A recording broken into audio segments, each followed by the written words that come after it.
Last वाली जो topic लिया था वो ग्रुपिंग ऑफ सीरीज लिया था। ग्रुपिंग क्या होता है? एक इंक्रीजिंग फंक्शन होता है नेचुरल नंबर से नेचुरल नंबर का फंक्शन।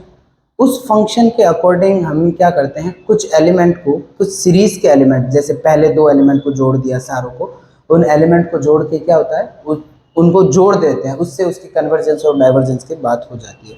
पहला हमने एक इस पे एग्जांपल लिया था -1 की power n-1 m 10 into 1 to infinity लिया था। ठीक है, सारे एलिमेंट को ग्रुपिंग क्या थी, यहाँ पे 2 की ग्रुपिंग थी। पूरा मैंने b1 b2 सारा आपको समझाया था। तो इसमें देखा ये जो बन रही थी ना, दैट वाज कन्वर्जेंट। ठीक है, तो कोई सीरीज है जो कन्वर्जेंट नहीं है, आई रिपीट, कोई सीरीज है वो कन्वर्जेंट नहीं है, तो उसका जो एलिमेंट को बांधने वाली जो सीरीज है, दैट कैन बी कन्वर्जेंट, वो हो सकती है। Is that clear? इस सेम को यदि तीन तीन एलिमेंट में बांधते तो क्या ये कन्वर्जेंट होती? नहीं होती।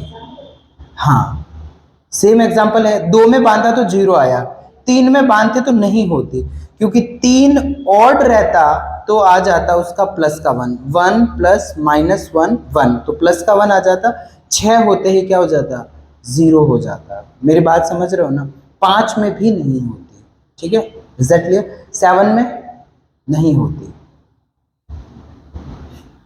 और इवन वाले सारे, इवन भले 2 में होती, 4 में होती, 6 में होती, समझ गए ना? क्योंकि इवन टर्म का जैसे कितनों नेक्स्ट टर्म इवन इवन आती रहती और उनका सम क्या हो जाता? 0। ऑड में एक ऑड एक इवन ऑड, समझ रहे हो ना? तो उसमें नहीं होती। अब एक और इसका प्रूफ पढ़ते हैं यहाँ पे। यदि if summation an equals to आपका 1 से इंफिनिटी bn, क्या है ये पहले तो ये बताओ? Series of real number. अभी हमने एग्जाम्पल लिया था, उसमें an कन्वर्जेंट नहीं था और बाउंडिंग हो भी सकती है, नहीं भी हो सकती है 2k में, मेरी बात समझ रहे हो, और 3k में नहीं होगी। तो यहाँ पे यदि इफ, अब ये इसका प्रूफ करेंगे, समेशन n इक्वल्स टू 1 से infinity is absolutely convergent. Absolutely convergent हो तो यहाँ से n इक्वल्स टू 1 से इंफिनिटी bn है, इज ऑल्सो एब्सोल्युटली, तो ये भी क्या होगा? एब्सोल्युटली कन्वर्जेंट होगा। अब इसका सॉल्यूशन, पहले तो मुझे बताओ, ये जो bn है उसके एब्सोल्युटली bn की टर्म्स की बात करते हैं। मैंने आपको बताया b1 कैसा है, बताओ b1 क्या होगा?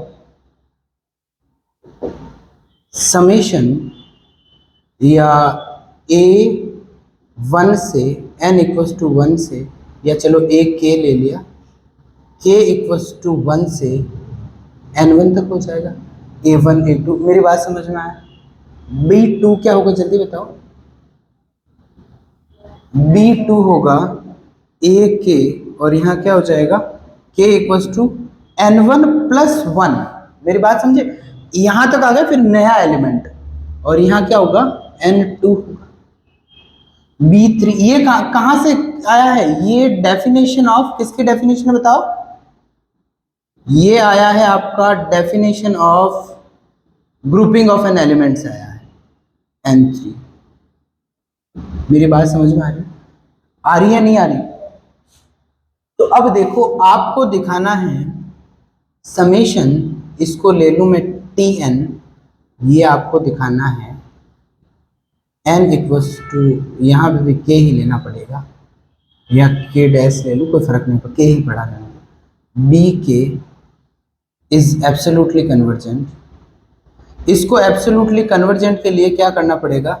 इसके मॉड्यूलस को कन्वर्जेंट होना पड़ेगा, वही होता है एब्सोल्युटली कन्वर्जेंट।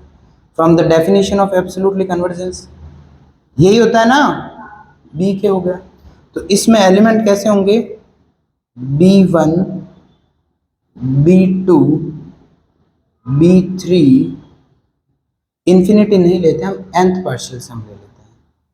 ठीक है, इसको इस सीरीज के एब्सोल्युटली कन्वर्जेंट के लिए ये तो ले लिए आपके बी एन ही पढ़ा रहेगा तो इसको, और एन इक्वल टू 1 से इन्फिनिटी। इस सीरीज के कन्वर्जेंट होने के लिए इसका जो nth पार्शियल सम है उसको क्या होना पड़ेगा, कन्वर्जेंट होना पड़ेगा, और उसको कन्वर्जेंट के लिए यही हो गया, ये क्या हो गया, बी एन हो गया।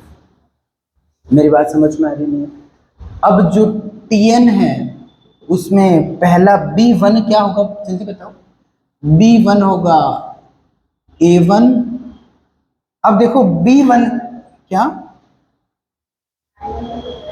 बी वन होगा A one plus A two लेके कहाँ तक चला जाएगा, बिल्कुल सही, A one A two dash dash dash कहाँ, ए एन वन तक चला जाएगा। और बी टू क्या हो जाएगा, A N one plus one, A N one plus two dash dash dash A N two तक होगा। ठीक है, ऐसे चलते चलते यदि हम लास्ट में आ जाए कहाँ, बी एन तक, तो ये क्या होगा, ए बी एन है मतलब लास्ट में हो जाएगा आपका,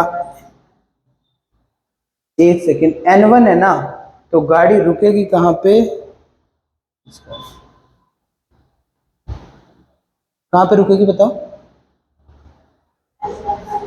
एन एन ही रह जाएगा। जैसे B1 है तो 1 से N1 पे रुका, तो यहाँ एन एन आ जाएगा, समझ गए ना।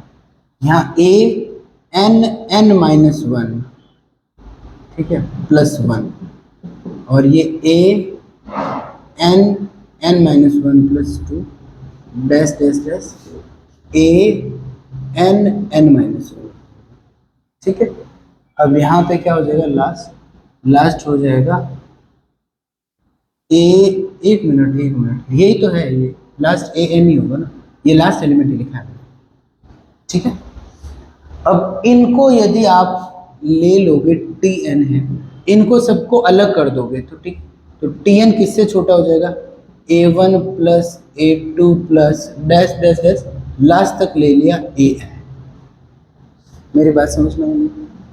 अब देखो टी एन सारी टर्म है वो क्या होगा, जीरो से बड़ी होगी, और इससे सारी, ये क्या है, ये एस एन ही तो है। अब मैं एस एन को डिफाइन करूंगा, एस एन को मैं क्या करूंगा, डिफाइन करूंगा। एस एन हमने ले ली ये वाली सीक्वेंस, क्योंकि ए का ही तो सम है ये भाई, ये सम किसका है, ये इस एब्सोल्युटली कन्वर्जेंट, तो समझ गया ना, ये हो जाएगा। वैसे यहाँ पे जो एस एन है वो क्या है, ये समेशन एन इक्वल्स टू 1 से एन ले लिया, मॉड्यूलस ये के ले लिया, ये के ले लिया, तो यही तो है, ये A one plus A two plus dash dash dash A N, समझ गए। तो यहां से मैं एक चीज, ये कन्वर्जेंट है, ये कन्वर्जेंट है, क्यों कन्वर्जेंट है, गिवन है भाई, ये तो दे रखा है ना, एब्सोल्युटली कन्वर्जेंट है। कन्वर्जेंट है मतलब इन सब का सम क्या होगा, कोई वैल्यू होगा।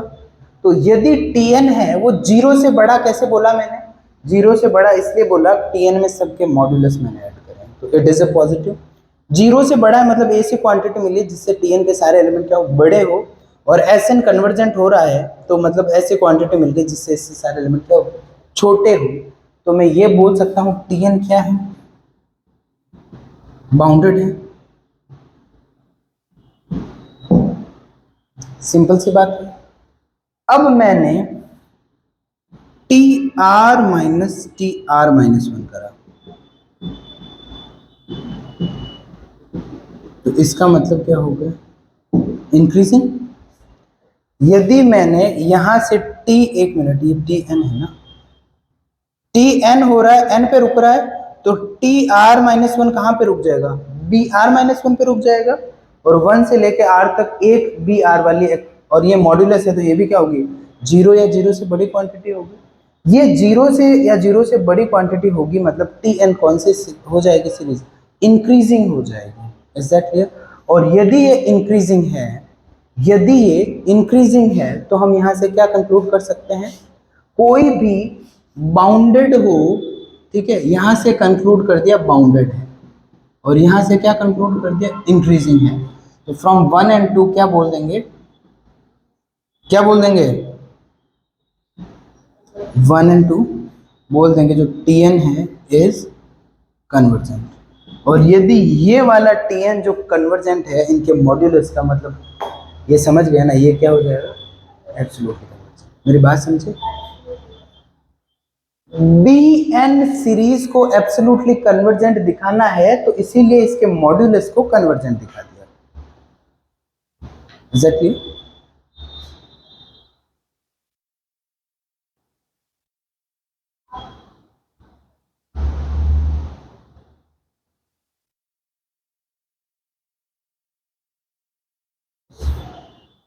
नेक्स्ट और एक क्वेश्चन ले लेते हैं, उसके बाद कल की क्लास में बहुत इंटरेस्टिंग प्रूफ करेंगे।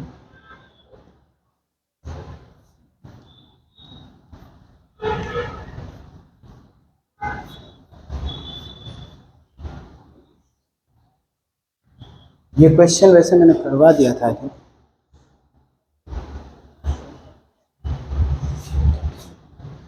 ये क्वेश्चन मैंने शायद प्रूव करवा दिया था।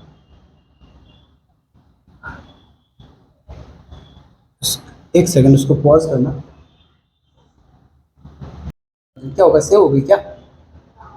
अब वापस स्टार्ट कर दिया। अब देखो, prove that it is conditionally convergent. तो मुझे जल्दी से यहाँ वैल्यू लिखो। वैल्यू लिख दिया तो क्या हो गया, पहला क्या हो गया 1, दूसरा लिखा 2 तो क्या हो गया -1/2, तीसरा लिखा तो क्या हो जाएगा 1/3, चौथा 1/4, चलता जाएगा चलता जाएगा। log 1 + x का बोलना क्या होता है expansion, x - x²/2 + x³/3 - x⁴/4। देखो यहाँ x की वैल्यू जैसे 1 पुट करोगे यही बन गया 1 - 1/2 + 1/3 - 1/4। तो ये क्या बन गई log 2। तो log 2 कन्वर्जेंट है ना, तो log 2 पे कन्वर्ट हो गई। समझ में? दूसरी बात रही, ये आपको पता है कि मैंने बताया हुआ है कि ये कन्वर्जेंट नहीं है कॉची सीक्वेंस की m/2 पे, याद है या नहीं है? इसका मॉड्यूलस है, मैंने ऑलरेडी आपको बता रखा है कि वो कन्वर्जेंट नहीं होगा क्योंकि वो कॉसी सीक्वेंस नहीं है, जो कॉसी में इसका एग्जांपल लिया था। दूसरा, पॉजिटिव टर्म की सीक्वेंस है, ठीक है, और यदि वो कन्वर्जेंट नहीं हो, पॉजिटिव टर्म्स, पॉजिटिव मतलब भाई कोई भी ऐड होगा तो n टेंडिंग टू इन्फिनिटी पे डाइवर्ज हो जाएगी इन्फिनिटी पे। तो you already know this, but फिर भी मैं आपको याद हो तो मैंने एक सीरीज लिखाई थी xn 1 + 1/2 + 1/3 + 1/4 + 1/5 dash dash dash + 1/n - log n, ये कन्वर्ज हो रही थी गामा पे, ठीक है। और यदि इसका मॉड्यूलस ले लेंगे तो ये आपकी यही बनेगी और उधर जाके ये कहाँ पे कन्वर्ज यदि होगी तो log n पे हो जाएगी। और n टेंडिंग टू इन्फिनिटी पे ये क्या था, यूलर कांस्टेंट 0.57 था, तो ये n टेंडिंग टू इन्फिनिटी पे इसकी वैल्यू इन्फिनिटी, तो ये इन्फिनिटी पे डाइवर्ज हो जाएगी। तो एक और मैंने उसका समझ में, बाकी कल इसको ही बहुत अच्छे से स्टडी करेंगे, ठीक है, बाकी